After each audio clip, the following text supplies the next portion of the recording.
Announced on Monday too, by the way.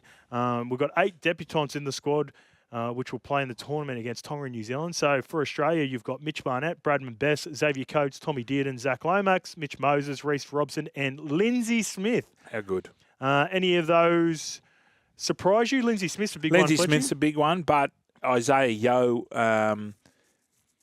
is the captain, so whether or not he had something to do, because Mel would have maybe discussed. Yeah, is that how that works, do you reckon? I think so. Especially when it comes to the rep teams? I think so. The captain, he would have known he was going to be captain. I've got a huge rap on Lindsay Smith. I reckon he's going to be turn into an Isaiah. He's the closest thing that they've had, I think, at Penrith in a while that can actually play the Isaiah Yeo role if he was to be missing. And he doesn't miss many games. But he's got some good skill about him. He can play on the edge. He can play through his big body. With him being chosen now I know it's for the Kangaroos and it's not this, but do you think this might be the demise of Jake Trbojevic at Origin level? Well, I love Jakey. Jakey debuted when I was over at Manly. Love him, and he's been a great servant for a long time. I would have picked Isaiah Yeo as captain for New South Wales this year.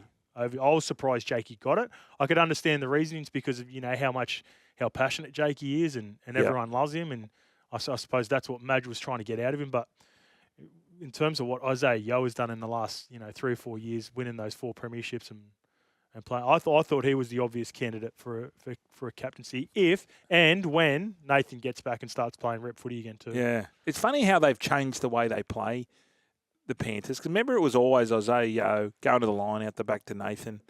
Nathan then would tip it onto the back rower. Where on the weekend they just changed it up. I've never seen Nathan run for so many metres. He ran for over 200 metres. I think the Origin series a couple of years ago made those 2 players in particular tweak how they to play straight, play a little bit straighter. Remember, it felt like in the series that they lost, where they're heavy favourites, where Isaiah come on and he was playing that shape, and they're going a little bit side to sideways. side. I reckon Isaiah straightened up a little bit because Queensland were holding us down. Yep, and they had a plan for it. Yeah, and Melbourne. They're the kings of doing that. So yeah. Interesting how your game evolves. Harry Grant is vice captain as well. So the 2 skippers. 2 best. Liam Martin obviously got the Clive Churchill, but if Melbourne win, Harry gets it. Harry gets it by a mile. I thought another good performance for Melbourne was Ali Katoa was really good as well. And Sugar was frothing on Nick Meaney. Nick Meaney. Yeah. Good game. Yeah. I maybe have to watch it back. I was frothing on Xavier Coates. And I liked Will Warbrick as well. Yeah. I thought Will Warbrick took some real tough carries. Every time Xavier Coates got the ball, Liam Martin was just trying to bash him. He's a maniac. How good is he? And he was the Ducks of his school. Yeah. Albeit Tamora. Yeah. There's only 7 in the class. Good nursery down there at Tamora, isn't Great there? nursery. Yeah. A lot of rep footy comes out. He's Baz's cousin. Is he really? Him and Baz. So I think Baz was one of the reasons, when Baz was at Penrith, I think that was one of the reasons Liam Martin. They recruited him. They got him. And Zach Lomax as well tomorrow? Yep. He's in the team as well. He's debuting. Captains, they're gone. So not only the Australian captain from last year, James Tedesco, but also the 2 current Origin captains, DCE and Drake Trbojevic. Any of those 3 sort of surprise you in any way, or do you think... I thought Daly might have gone for 1 more year. But Mal came out and he said, the Origin was a real selection trial for us this year. Whether or not he's just saying that to... I thought Daly, this would be... He deserved to be... He's had a cracking year. Yep. Ran 3rd in the Dally M medal. Yeah. I thought, if you're looking at what happened in the Origin, though, and if that is, Well, it never was. It used to be in the old days, because yeah. you play a test match after the 3rd. But these end of season, that was always... Especially when, just say, for example, like Mitch's team. Mitch gets injured after game 3. He doesn't play anything for Parramatta. But, he was really good in that series. Yeah. And I think if you are to plan for the next 2 or 3 years, you got to think that Mitch is going to be a part of at least those campaigns heading into the World Cup. If that is his thinking, I could understand that as well. All right, who's your 6? I've got Tommy Dearden as 6 in that team. No Birdo? Birdo, I'd play Birdo 14, 14 or even 18th man. Or I've said this all along. I reckon you can play Birdo on the back row. At the golf day, see how big he is? Yeah. Every time I'm around, he surprises me how big he is. And Latrell's big. Yeah. He was in good spirits, Latrell. Yeah. He enjoyed the day. Sober as well too. He's Oh, he's off the drink. Yeah, he's on a drinking ban. I don't think car 20 was. Was that your car? What about New Zealand and Tonga? They've announced their squads as well for the Pac champs. So the Kiwi squads will defend their title. James Fisher-Harris is amongst 4 Panthers in the squad, as well as incoming forward Isaiah Papali'i. The debutants for the Kiwis, Knights utility Phoenix Crossland. I like that one. Panthers rookie Casey McLean and Trent Talau. They're making their first Kiwis. I think they'll just be a part of the squad, you'd think, for the most part. But you never know. 3 games, they might play a part. I know you're one of the Kiwi greats, but this looks the weakest team I've seen in a long time. Yeah. Squad. There is. For no other reason than Mulatalo's out. Dylan Brown, no Kieran Foran, no Moses Leota, no Brandon Smith, Jeremy Marshall-King. This is a big one. Britton Nickera. Yeah, Britton Nickera. He's been unreal for the Sharks and the Kiwis. Yeah. And no Nelson. And, of course, Joey Manu, who's gone to rugby union. So this is compared to the squad last year that did the job on us. Do you agree? Or? Yeah, no, I totally agree. This is when I've seen some of them. When you look at Trent Talau and Casey McLean, yeah, they've had the part of the 4-time champions, but they're sort of role players and have played 4 or 5 games. So depth has been tested. You think, Ronaldo would have been in the team, definitely. Dylan would have been in the team, definitely. Brandon would have been in the team, definitely. Jeremy Marshall-King, sort of sucks that he hasn't got an opportunity for the Kiwis in the last couple of years because he keeps getting injured at the back end of the season. But Australia, missing Munster, missing Cleary, missing Latrell, who, if fit, you think, and played at the back end of the season, probably would have been a part of the team. Kalyn Ponga, is he injured? What about that? That's now that now looks like a bit sus, as in make yourself available so we can't pick you. Yeah, it was this as if to say, righto, well, you can't be doing this to us, embarrassing us. Yeah. We're going to embarrass you. Do you think he plays for Australia again in your heart of hearts? I reckon the fullback position is the most contested or talent. Like it's got the most talent out of any position in the competition. Yeah, but he can play wherever he wants. Yeah, okay. Well, Mel said he didn't consider him in the 14 at all. So I think there's a little bit. His cards are marked, you think? I think there's a little bit like, all right. Well, hang on. Can he change allegiances? I think you've got to have a 2-year break. From any well, okay, well, he's one. Yep. He's one break. Yeah. He's 1 year. But that's Origin in that as well, right? He can't play Origin. So he would have to have a 2-year break of being able to be selected for Origin. Okay. I think that's the way the rule used to be, I believe, when we were playing. So we've got we'll have a break now. We'll go to the news. Coming up after the break, we'll have a look at the Tongan, Samoan and England squads as well. All right, let's get to the Tongan squad. Sharks recruit Adam Fanua-Blake and Jason Taumalolo will captain the side. Panthers grand final stars Paul Alamotti and Ali Katoa selected. New Bulldogs recruit Sitili Tupanua in the side. And Sea Eagles pairing Taniela Paseka and Lehigh Hopewadi. I think Lehigh Hopewadi is going to be an absolute freak too, Fletcher. What's his best position? Fullback. Yeah. But he's not going to play fullback for at least another couple of years. Question without notice. Is Ola Kawatu in the Aussie side? No, he's in Tongan side. Tongan side? Yep. He's in the... we don't have the deeper squad here. I heard he was announced earlier on. Brooksy, can you confirm that for us as I go through... So he said, I want to play for Tonga. So you can do this. With Origin, just like the Samoan boys, Jerome Luai, Stephen Crichton, all that gang, you can play for New South Wales because they're not the Tier 1. So the Tier 1's New Zealand and England, basically. Yeah. This Tier 1 thing is going to end badly. I think so. I think in the sense that if Tonga aren't Tier 1 anymore. No. Neither are Samoa. No. They're super competitive. The landscapes in which this had started, probably 10 or 15 years ago with the influx of Pacific Islanders, it's completely changed the way we have to view Origin. Because what's going to happen, it's going to come to the day where we'll say, all right, they're fast becoming Tier 1.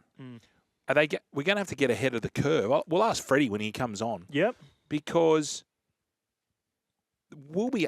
if this keeps going, we'll be able to include the English and New Zealanders. So this is where I find it unfair.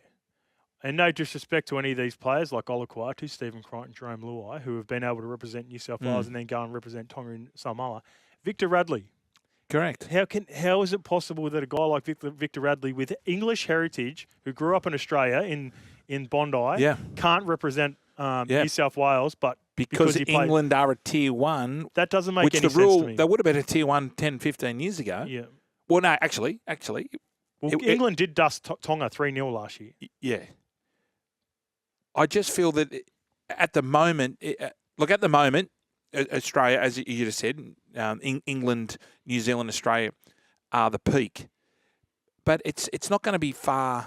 It's not far from when these teams are going to be winning these Pacific Championships. Samoa got to the final of the World Cup. Agreed. So what are the New South Wales Rugby League going to have to start making new rules? I think there's got to be. They're going to go one way or the other. They're going to have to say eventually New Zealand and Australia players can play that have sort of grown up here and fit the criteria, or they're going to have to remove Tonga and Samoa eventually as well, because they're becoming super strong nationally, and that's great for the international game. But I just find it weird that, like, Kalyn Ponga is the perfect example. In my heart of hearts, and I haven't had a chat to Kalyn about this, but I think there's a world in which Kalyn, if he could choose, would play for New Zealand because he played. And the reason I say this is because he played for the New Zealand Māori team at the start of the year, maybe 2 or 3 years running. Yep. I think there's a world in which Kalyn Ponga would love to represent New Zealand nationally and then also play Origin. And again, you're going back to the Radley situation as well. I find that super unfair. I feel that it's either going to be, open slather. Agreed. You can whack anyone in, albeit you've got to have been playing your first junior game. I think it's 13.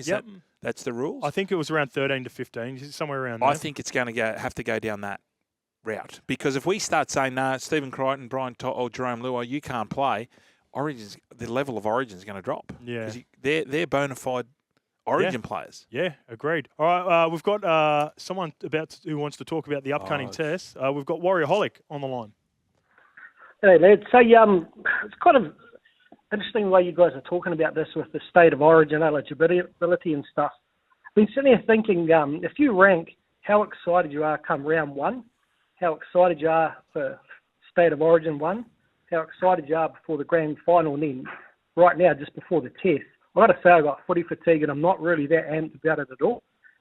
It's probably the last on the list. I mean, I know I'll get excited when the first haka goes, but I don't know. I think we've got to do something about the timing if they're really going to take international footy seriously. Yeah, okay, good. You're Warriorholic. So you think it's due to the scheduling that it's at the back end of the season and everyone's getting a little bit fatigued and a little bit over footy at this point. So you think that's a major factor in why people aren't as excited about the Pacific Championships, mate? Well, I think it must be. I mean, like for me, it starts. I'm watching every game, anything on TV to do with the NRL up until about Origin. And I'll start to fade a little bit. By the time we get to the finals, I'm pretty much all over the Warriors and maybe 2 or 3 good games a week. But I'm tired from just watching footy every week. It's like, what's it, 27 round plus pre-season challenge and 4 weeks of finals. And the players are looking at that buggered as well. I don't know. Well, the clubs are the major employer of all these players. The amount of money that's come into the game the last 10 years is now whether or not these players the players that have pulled out, Britain Nicaragua, Ronaldo Mulitalo, who was playing at the back end of the season, but they were clearly carrying something. Yeah, but is it their clubs knocking on saying, listen, we're giving you 600, 700, 800 grand a year. We don't want you going over there and represent. I'm sure that goes on. That'd be, and I'd understand that too on behalf of the clubs. Yeah, I think that's a bigger issue with the standard of international football. These players, we got no Munster, as you said, we got no Cleary. I used to really enjoy the Anzac Day test because it was in April. It was in the middle of the year. It was before Origin. It was a bit of a lead up too, wasn't it? Yeah. So, but the games we got way too many games. Yeah, agreed. They need to shorten the season if they're going to get anything out of those. Yeah.